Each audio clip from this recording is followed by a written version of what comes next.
কি রে পুটু, আজ সব পড়ে এসেছিস? হ্যাঁ স্যার, পড়ে এসেছি। তাহলে নিউটনের প্রথম সূত্রটা বল। মানে স্যার, ওটাই শুধু পড়া হয়নি স্যার।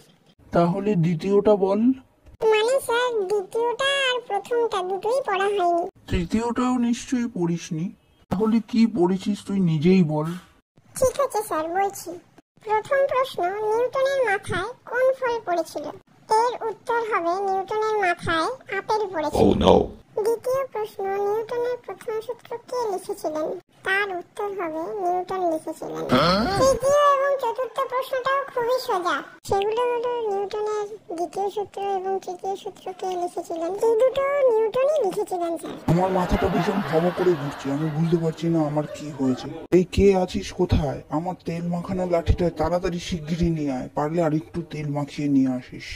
এই যা, কি বলেন স্যার, আবার তেল মাখানো লাঠি কেন? ওসবের কোনো দরকার নেই স্যার। আমার এইরকম সামান্য পড়ার জন্য এত সমাদর করার দরকার নেই আমাকে।